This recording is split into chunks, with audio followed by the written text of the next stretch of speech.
Assalamualaikum.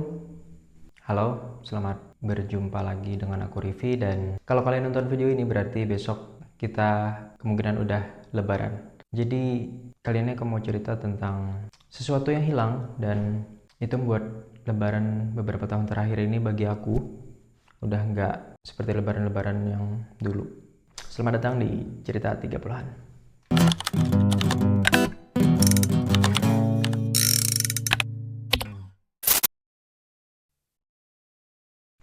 Bagi anak angkatan 90-an mungkin sosok ayah itu nggak sedekat kita dengan ibu ya. Kalau mungkin anak laki-laki bilang atau cerita sesuatu itu pasti sama ibunya dulu dibanding dengan ayah gitu. Hal itu juga berlaku sama aku. Ya, seperti anak laki-laki dengan ayah pada umumnya di angkatan 90-an lah. Agak kaku-kaku dikit lah. Ya, kali ini aku mau cerita tentang almarhum ayah. Aku panggil beliau Abah. Abah itu sehari-hari adalah seorang guru SD. Beliau guru olahraga. Tiap hari kerja berangkat naik motor. Dari rumah ke tempat kerja beliau itu sekitar 20 km. Jadi bolak-balik sekitar 40 km tiap hari. Dan itu rutinitas yang beliau jalani kurang lebih selama 30 tahunan lah. Beliau guru olahraga SD, guru biasa, dan setauku dan seingatku beliau nggak pernah punya keinginan untuk punya jabatan lebih selain jadi wali kelas gitu. Pernah aku tanya, Abah nggak mau jadi kepala sekolah? Dan beliau jawab, enggak. Padahal yang aku tahu ya, teman-teman seangkatan beliau, nggak sedikit yang jadi kepala sekolah, jadi pengawas, bahkan mungkin kepala dinas. Tapi ya beliau mau jadi guru olahraga biasa aja. Emang nggak suka ribet orangnya. Tapi dibalik ketidaksukaan beliau sama hal-hal yang ribet itu, beliau adalah orang yang telaten dalam merawat sepeda motor. Kendaraan beliau itu selalu bersih, hampir nggak pernah kotor. Jadi beliau selalu menyuci motornya kalau habis kehujanan atau lewat jalan-jalan yang kotor. Kotor dikit cuci, kotor dikit cuci gitu. Bahkan pernah beliau cuci motornya itu sampai 2 kali sehari, hujan-hujanan, dan bikin beliau demam habis itu. Jadi ya gitulah. Yang menyebalkan, kebiasaan beliau bersih-bersih motor itu akhirnya juga jadi tuntutan beliau buat aku gitu. Jadi kalau motor aku kotor dikit aja, beliau pasti nyuruh buat nyuci motor gitu. Tetapi karena diriku yang malas ini selalu membiarkan motor dalam keadaan kotor, jadi itu juga membuat beliau berkali-kali menyuruh aku buat nyuci motor. Karena aku nggak setelaten beliau dalam merawat motor, dalam hal-hal mencuci gitu. Apalagi kalau musim hujan seperti sekarang, rasanya nyuci motor seperti perbuatan yang sia-sia gitu. Malah tambah bikin males aja. Tapi nggak buat beliau. Kalau musim hujan justru beliau makin rajin nyuci motornya. Kalaupun aku mau cuci motor, aku cari-cari waktu yang beliau sekiranya nggak ada di rumah gitu. Kenapa? Karena kalau beliau lihat aku nyuci motor pasti nanti di komen gitu, kayak diajarin, kayak ngajarin anak TK nyuci motor, sebelah sana belum, yang itu kotor tuh, yang itu juga dibersihin tuh, ya macam-macam lah, bla bla bla. Dan itu membuat aku jengkel kadang-kadang. Abah punya hobi mancing ikan di sungai. Waktu masih kecil aku sebenarnya sering ikut mancingnya. Itu lumayan jauh dari rumah ya, kadang ke desa sebelah, bahkan sampai ke kabupaten sebelah gitu. Nah, pas waktu aku udah beranjak remaja, punya hobi sendiri, aku ngerasa hobi mancing itu udah mulai nggak relevan lah sama anak zaman now gitu. Gimana enggak gitu, bayangin kita ngait umpan terus celupin ke air, nunggu, iya kalau dapet, kalau enggak kan bengong doang tuh. Hal itu aku rasa kayaknya ini perbuatan yang sia-sia juga nih. Akhirnya aku nggak pernah lagi ikut beliau mancing. Yang namanya hobi ya, Abah itu suka banget mancing. Nggak sekali dua kali yang beliau pulang dengan nihil, nggak dapet ikan. Adapun paling cuman 1, 2, ya tapi besok-besok ya tetap aja nanti mancing lagi gitu. Nah, karena hobi mancing beliau ini, ada beberapa kejadian yang kurang mengenakan, tapi ya namanya hobi, nggak kapok-kapok lah. Mulai dari tangan kena kail lah, helm beliau kecebur sungai, sampai-sampai yang paling parah itu adalah, dan membuat kita satu keluarga panik, adalah beliau sempat kesetrum waktu pergi mancing, dan mancingnya itu di kabupaten sebelah. Kejadiannya itu waktu aku masih kuliah dan aku berada di Banjarmasin. Beliau pergi mancing ke kabupaten sebelah sendirian. Entah gimana kejadiannya, karena pancing beliau itu bukan pancing bambu lagi ya, pancing yang udah seret fiber gitu. Jadi mungkin karena mancingnya itu dekat dengan kabel listrik, akhirnya kesamber gitu. Dan itu untungnya waktu kesetrum pancingnya langsung kelepas dari tangan beliau. Dan beliau nggak sampai kecebur sungai gitu. Bayangin kalau sampai kecebur sungai itu pasti akibatnya bisa fatal tuh. Itu pun akibatnya udah lumayan parah tuh. Badan beliau lemes dan tangan kiri beliau melepuh karena beliau biasanya pegang benda itu pakai tangan kiri. Karena beliau berangkat sendiri, untungnya ada warga situ yang nganterin beliau pulang. Dan akibatnya mungkin sekitar 2-3 bulan ada kali beliau baru benar-benar sembuh lagi. Nah, sehabis kejadian itu beliau lumayan lama tuh nggak mancing lagi. Apalagi kalau cuma sendirian gitu. Bagiku Abah itu kadang-kadang jadi sosok yang menyebalkan. Dan salah satu kebiasaan beliau yang bikin aku lumayan risih adalah sering masuk kamar aku. Sekedar informasi, aku nggak pernah ngunci kamar selama aku bujangan masih sendiri gitu. Aku ngunci kamar itu baru setelah aku nikah aja. Jadi beliau bebas keluar masuk kamar. Beliau sering masuk kamar terus ngeliatin aku kerja, diri aja di belakang gitu. Aku lagi ngedesain, lagi ngerjain project gitu. Beliau sering banget tuh di belakang. Kadang-kadang nanya, itu gimana? Itu gimana? Kan nyebelin. Tapi di balik itu semua aku cukup bisa mengerti kenapa beliau sering masuk ke kamarku. Selain dunia kerjaan aku yang memang agak berbeda dari beliau, kerjaan aku kan kerjaan remote, kerjaan proyekan desain gitu. Jadi mungkin bagi beliau itu adalah sesuatu yang cukup baru dan aneh. Selain itu aku cukup ngerasa bahwa beliau cukup bangga dengan aku gitu, yang waktu itu baru dapat kerja dan punya penghasilan sendiri gitu. Mungkin tiap orang tua kayak gitu kali ya. Cukup menyebalkan, tapi dibalik itu semua beliau adalah orang yang nggak pernah hitung-hitungan kalau urusan akademis gitu. Dan itu aku rasakan dari aku pertama menginjak bangku sekolah, bahkan dari TK gitu. Apapun yang berhubungan dengan keperluan sekolah, keperluan pendidikan, beliau selalu menyediakan. Walaupun beliau PNS, aku dan kakak aku cukup tahu dan cukup memahami gimana fluktuasinya perekonomian keluarga lah. Karena kan gaji guru nggak sebesar gaji pegawai-pegawai yang lain gitu. Dan kita paham betul bahwa kadang-kadang urusan pendidikan kita juga nggak mengenal waktu, entah beliau belum gajian atau belum ada uang, tapi kalau itu berhubungan dengan pendidikan selalu beliau berusaha untuk memenuhinya gitu. Walaupun kita tahu mungkin beliau lagi nggak ada uang, tapi entah bagaimana caranya ada aja uangnya, entah beliau minjem dari teman atau keluarga, kita nggak tahu. Hal itu cukup buat aku salut dan bangga sama beliau. Singkat cerita, di tahun 2022 yang lalu, di bulan April kalau nggak salah, beliau pensiun. Udah 60 tahun dan masa kerja beliau itu kurang lebih 30 tahunan lebih lah. Nggak lama setelah beliau pensiun, aku nikah sama istriku, dan setelah akad resepsi semuanya selesai, Abah sama Mama mau pergi ke Balikpapan jenguk kakak, karena aku punya saudara di sana, punya ponakan juga, yang kakak perempuanku nikah sama orang Balikpapan dan sekarang tinggal di sana. Rencana awalnya beliau mau berangkat cuman sekitar 2 atau 3 harian lah, tapi karena waktu itu ponakanku lagi sakit, kalau nggak salah sakit muntaber waktu itu, jadi nggak tega kalau ninggalin kakakku sama suaminya doang gitu. Dan akhirnya yang tadi rencana cuman 2-3 hari jadi 10 hari, nambah seminggu gitu. Nah, setelah balik dari Balikpapan itu, beliau mulai ada keluhan sakit perut lah awalnya. Sakit perut kayak mah biasa aja, karena beliau memang punya riwayat mah, jadi kita awalnya nggak terlalu menganggap itu sebagai penyakit yang serius lah gitu. Jadi aku cuma bawa beliau ke dokter biasa, berobat, suntik, dan setelah suntik rasa agak mendingan gitu. Tapi 1-2 hari setelah itu sakit perutnya mulai muncul lagi gitu, dan aku coba bawa ke dokter lagi, dikasih obat dan suntik lagi, agak mendingan lagi.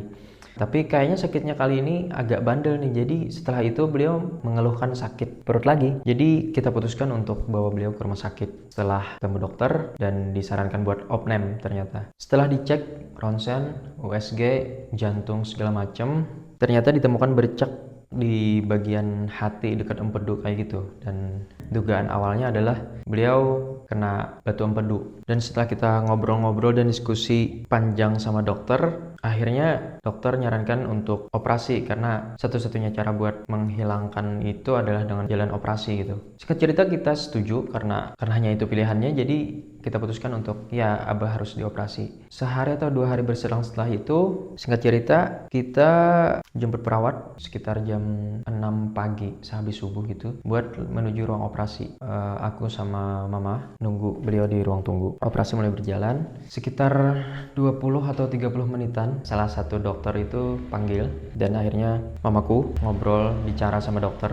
Dan hasil pembicaraan itu adalah ternyata ditemukan ada tumor di bagian hati. Dan itu cukup membuat kita shock sebenarnya. Mama cukup panik dan mulai udah berkaca-kaca matanya. Aku pun sebenarnya cukup panik dan khawatir juga dengan kondisi itu, tapi aku coba menenangkan mama, aku coba tenangin beliau dan bilang bahwa nggak apa-apa, semoga operasinya berjalan lancar dan semuanya bisa diatasi sama dokter yang mengerjakan gitu. Dalam kondisi kita menunggu sambil cemas dan khawatir, operasinya sekitar berjalan hampir 1 jam. Operasinya selesai dan Abah dibawa kembali ke kamar rumah sakit. Waktu itu kita belum tahu persis tumor itu seganas apa atau gimana-gimananya. Dokter kasih tahu bahwa sampelnya itu harus dicek dulu di lab, dan labnya itu nggak bisa di rumah sakit situ dan harus dikirim ke lab lain untuk dicek lebih lanjut. Jadi ya kita nunggu aja dulu gitu waktu itu.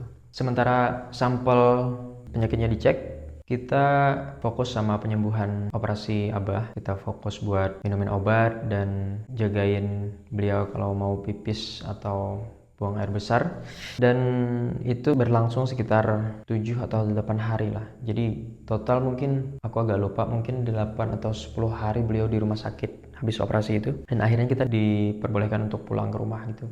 Pulang ke rumah, beliau cukup terlihat senang dan bilang bahwa sakit perutnya udah nggak ada, tinggal bekas operasinya yang masih belum kering banget. Sekitar seminggu setelah keluar dari rumah sakit itu adalah masa-masa yang cukup menenangkan bagi kita. Tapi ada hal yang membuat kita cukup khawatir sama kondisi beliau adalah sejak selesai operasi beliau seperti kehilangan nafsu makan, entah kenapa. Tapi awal-awalnya itu masih bisa dipaksa buat makan beberapa suap makanan lah. Tapi setelah itu beliau mulai nggak ada nafsu lagi buat makan gitu. Tentu aja itu membuat kondisi beliau makin melemah. Sekitar udah 2 minggu pulang dari rumah sakit, kita dapat kabar, dapat hasil lab dari sampel penyakit yang dicek kemarin. Dan hasilnya cukup membuat kita satu keluarga shock. Ternyata beliau menderita kanker. Aku lupa detailnya, tapi waktu kita tahu beliau menderita kanker itu jujur aja kita udah kayak nggak tahu harus ngapain gitu, kayak nggak nyangka aja gitu, kayak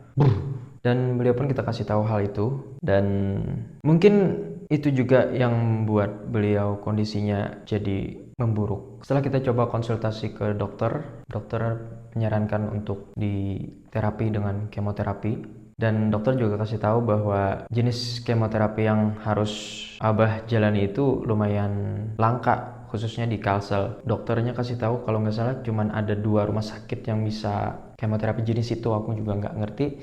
Dan salah satunya itu ya di Banjarmasin gitu. Jujur waktu itu kita agak bingung dan nggak tahu harus gimana. Selain sumber daya kita waktu itu yang masih terbatas, pada akhirnya kita memutuskan untuk enggak kemoterapi beliau adalah karena memang beliau sendiri yang nggak mau di kemoterapi gitu.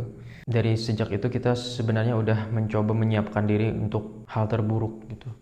Di situasi kita, psikologi keluarga aku yang udah mulai nggak stabil juga, udah nggak karuan. Kurang lebih 1 bulan setelah pulang dari rumah sakit pertama itu, kondisi Abah makin melemah dan akhirnya putuskan untuk bawa beliau lagi ke rumah sakit. Tapi beliau nggak betah di rumah sakit, di hari pertama udah minta pulang. Kita bujuk untuk tetap dirawat dulu, tapi kita pindah kamar biar bisa lebih tenang, biar beliau bisa sendirian aja gitu. Akhirnya dapat kamar yang sendirian, dan besoknya beliau makin gelisah, udah nggak betah di rumah sakit dan minta pulang. Pada akhirnya kita berusaha bujuk dokter juga untuk bisa diizinin pulang waktu itu. Pada akhirnya dokter mengizinkan kita untuk bawa beliau pulang, dan akhirnya kita pulang. Semenjak pulang dari rumah sakit yang kedua ini, kondisi beliau makin melemah lagi, dan beliau sempat bilang, jangan tinggalin Abah, Abah udah makin lemah. Dan di situ air mata aku nggak bisa ditahan, keluar sendiri, dan aku jawab, iya Bah, aku mau keluar cuman sebentar, cuman mau belikan obat buat ponakan aku yang juga lagi demam waktu itu. Semenjak itu kondisi beliau makin nggak stabil, udah nggak bisa tidur, udah nggak mau makan, nggak betah rebahan lagi, mungkin udah penyakitnya udah makin nyebar. Pokoknya waktu itu beliau udah pindah-pindah tempat tidur lah, dari ruang tengah, ruang tamu, pokoknya semua tempat di rumah udah coba kita bikin buat beliau rebahan, tapi nggak ada yang bikin beliau nyaman lah. Aku menyadari bahwa kondisi beliau makin drop dan makin parah, bahkan kesadarannya udah nggak seperti dulu. Dan waktu kesadaran beliau udah nggak stabil itu, beliau sempat nanya, ini udah asar apa belum katanya. Sebenarnya waktu itu baru selesai azan zuhur, jadi aku jawab belum bah, ini baru zuhur. Ya beliau salat habis itu, salat zuhur gitu. Walaupun ya dengan kondisi yang sebisanya beliau lah. Dan habis itu kondisi beliau 1 atau 2 hari setelahnya, kondisi beliau benar-benar drop, benar-benar udah drop banget. Hari itu hari Kamis, aku ingat banget. Dan dari subuh nafas beliau udah nggak normal, mulai berat. Kita udah panggil saudara-saudara, keluarga semua. Kondisinya beliau udah benar-benar nggak bisa diajak ngobrol, jadi cuman bisa berdoa buat beliau. Aku juga mulai mentalkinkan beliau.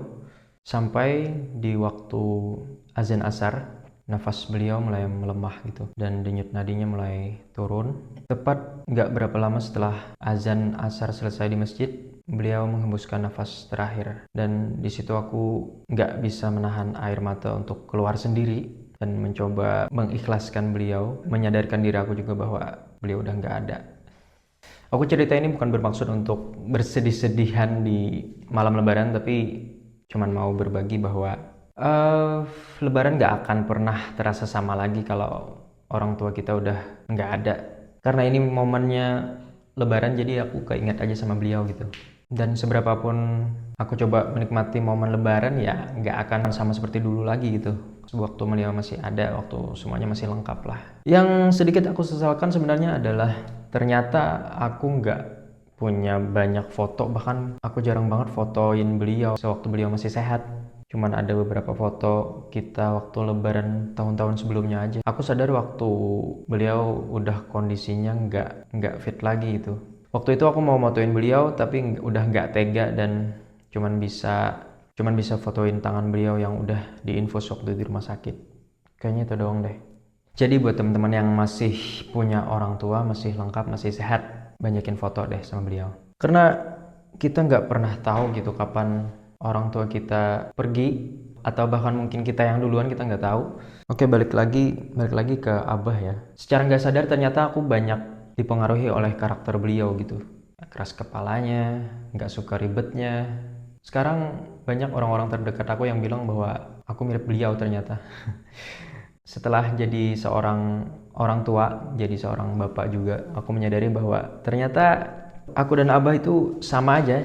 Walaupun kita sering beda pendapat terhadap sesuatu, itu bukan karena kita beda karakter, cuman karena beda pilihan aja. Di momen sekarang aku menyadari bahwa oke, I'm your son gitu. Ya, aku anaknya beliau. Waktu dulu-dulu malah aku nggak pernah merasa ada kemiripan sama beliau. Tapi sekarang ternyata yang ku contoh ternyata beliau, bukan orang lain gitu. Like father like son, ternyata pepatah itu nggak salah juga, dan sekarang aku mengamininya. Ya, yang dicontoh anak laki-laki, siapa lagi kalau bukan bapaknya gitu kan. Oke, segitu aja ceritaku tentang ayahku, tentang Abah.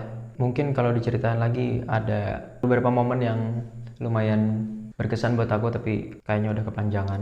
Oh ya, selamat Lebaran, selamat Idul Fitri, mohon maaf lahir batin. Mohon maaf kalau ada kesalahan selama konten-konten ini dibuat, kekurangan kata ataupun tingkah laku aku di video-video ini. Semoga kita besok di hari Lebaran bisa berkumpul sama keluarga dalam keadaan sehat, seru-seruan, bisa makan-makan bareng, dan jangan lupa banyakin foto dan video sama keluarga tercinta biar jadikan kenangan yang baik. Oke, segitu aja. Assalamualaikum warahmatullahi wabarakatuh. Sampai jumpa di video-video berikutnya. Bye-bye.